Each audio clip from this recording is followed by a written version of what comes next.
None of my mother's hired domestics are treated this way. I'm going home. I will tell my mother I have wronged her, and I'm not even worthy to be called her daughter. When she was just inside the gate of the family mansion, her mother saw her and ran to her and fell on her neck and kissed her. And she said to her, "Mother, I've been a fool. I've wronged against heaven and you. Just let me be one of your domestics." And the mother said to the housekeeper, "Bring out one of her best outfits, put a ring on her finger and shoes on her feet. Get my secretary to call all her friends and tell the chef to cook up her favorite dishes. Tonight we eat and will be merry, for I thought my daughter was dead and she is alive. She was lost and now she's found." Now the mother's son, who ran the family corporation, arrived home, and he heard the DJ music and asked what was going on.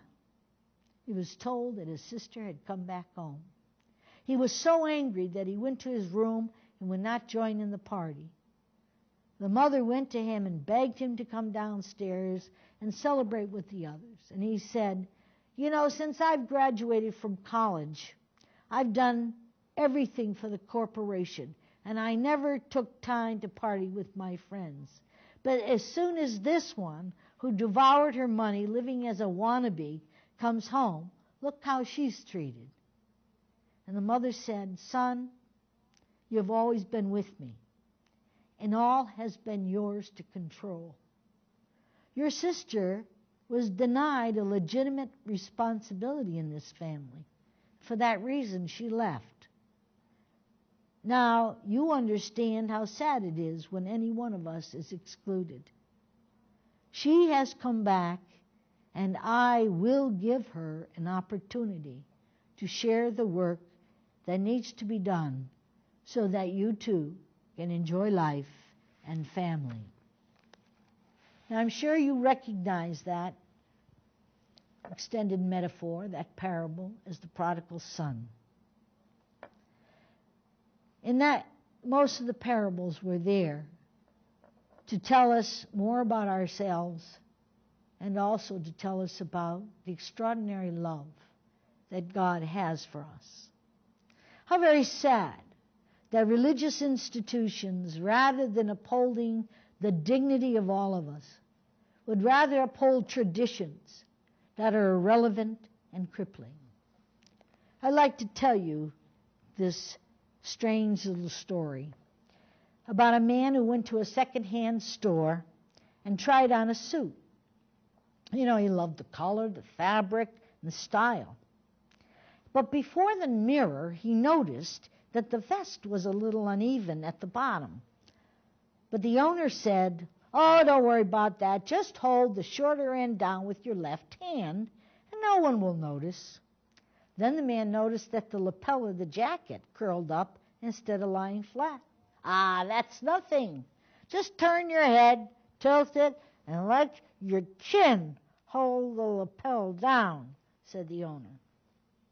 The man noticed that the inseam of the pants were a little short, which made the rise a little bit too tight. "Ah, don't worry about that. Just pull the inseam down with your right hand, and everything will be perfect." The man bought the suit. He wore it the next day. And as he limped through the park with his chin holding down the lapel, one hand tugging the vest down, and the other hand grabbing the inseam of his pants, two men playing checkers stopped to watch him go by. Said the first man, "Look at that poor, crippled guy." The other man reflected for a moment and said, "Yeah, what a pity. But why is he wearing such an old-fashioned suit?" Well, I hope that those of you out there listening will see how much we need to change things. There's a new book out called The Bone Gatherers, and it's by a woman called Nicola Denzi. And she just finished some research and at the the catacombs in Rome and found out that most of the burial chambers were made by women, and of the 4th century, and they had a lot to do with shaping early Christianity. And it came to be that they were very powerful patrons of the early church. But with her study, she found out that Pope Damascus of that century was such a tremendous impact that he was the one that put women back in the house and the men, and masculinized Christianity. To those women who are listening, I pray that you will be inspired to reclaim the churches that you worship in as your own churches by initiating liturgies where women's stories are told, where women's joys are shared, where their contributions and their memories are told. And we ask you to ask the men to support you in this emancipatory effort. But the work is ours to do. The fact that they have been doing it for us for centuries is what we can no longer allow. You can devise some of your own metaphors when you're in conversation with God.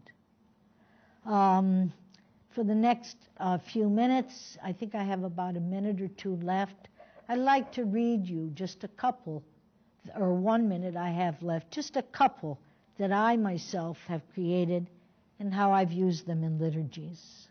Names for God. Mountain of solitude, dance of my dancing, ear of my deafness, eye of my blindness, path of joy, baker woman God, wine of wisdom, playmaker God, smooth stone God, wind searcher God, God of dawn and dusk, God of my struggle, Lord of laughter, Lord of tears. God, help us, and please keep your hearts and your minds open to this voice in the wilderness. Good night. Glory be to our